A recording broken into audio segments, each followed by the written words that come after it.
Well, holy shit, this was awesome. Any questions? And? Yes, that is your hand. Very good.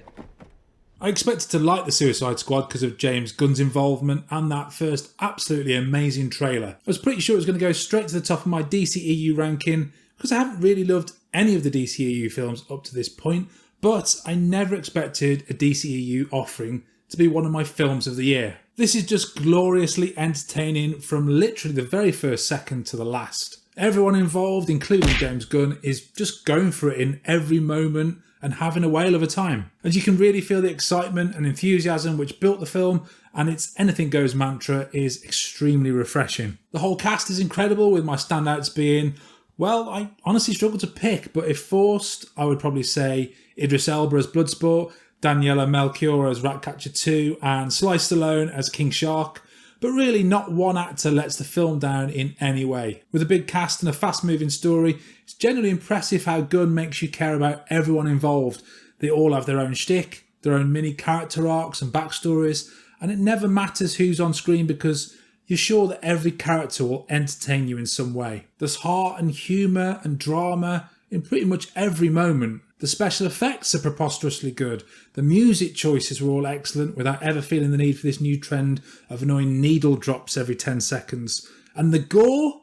As a horror fan, to say that a DCE movie is my most gory film I've seen this year, that's quite a thing. The only flaws I can think of were that Polka Dot Man was a little underused, and I wasn't too keen on the flowers and birds Disney style effects in that Harley Quinn corridor scene, but these are really nitpicks in a film that had me grinning pretty much all the way through. My score for the Suicide Squad is 9 out of 10. From the DCEU to the MCU and the proper beginning of the Phase 4 movies, with Black Widow really feeling like a hangover from Phase 3. In Shang-Chi and the Legend of the Ten Rings, Shang-Chi, the master of unarmed weaponry-based kung fu, is forced to confront his past after being drawn into the Ten Rings organisation. There's only two real issues I have with this film.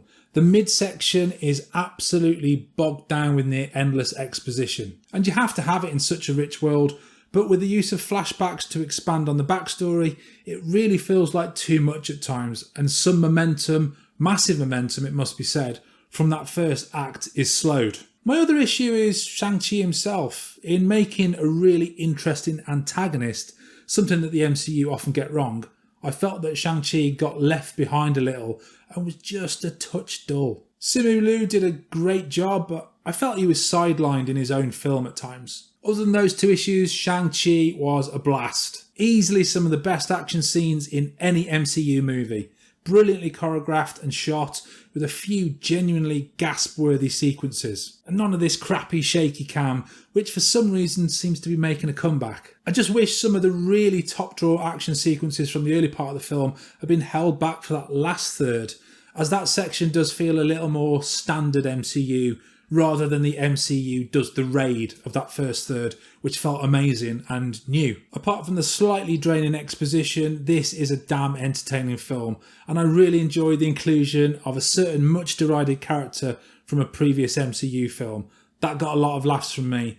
Though that accent, what was that all about? My score for Shang-Chi and the Legend of the Ten Rings is 8 out of 10, and my 11-year-old daughter came with me. She gave it a 9.5 out of 10. In the Night House, a widow begins to uncover her recently deceased husband's disturbing secrets. Was he a cross-dresser, or did she just put her bra away in the wrong drawer? That would have been an interesting story. Now, this was my second attempt to see this one after I had to leave the cinema first time round for the first time in my life due to a screening full of absolute dickheads. Thankfully, the second crowd was much better behaved, though a girl on my row was drumming on the lid of her Pringles tube early on. Who are these people? The Night House is a slow, creepy, moody, supernatural drama. The film is shot beautifully with some really clever framing, which always has you aware of the background, and it feels like the filmmakers are toying with us, as we're teased quite often with red herrings and fake outs. Rebecca Hall is absolutely awesome, and I thought her character was really well written. This could have easily gone down the route of the constantly terrified, always screaming female protagonist, but Hall's character is strong and feisty, and though she does get scared, she never feels weak. My biggest issue with the film is that it played out like a typical mystery, with the main character piecing together what has happened, but the last 15 minutes is needlessly vague and leaves the plot absolutely full of holes. The more I think about some plot moments, the more I believe that a lot of this film was just there to create a mood. And whilst that's okay sometimes, a slowly unravelling mystery ought to deliver something a little more solid and satisfying in my view. There's a lot of great stuff here though, particularly the atmosphere, the sound design, some story elements and Hall's performance. But that ending felt like a damp squib and left me with tons of questions. My score for The Night House is 7 out of 10. If you've stuck around to the end, thanks so much for watching. I have more 2-minute reviews on the channel for your viewing pleasure here. Last person out, hit the like and subscribe button, would you? Cheers. Game over, man.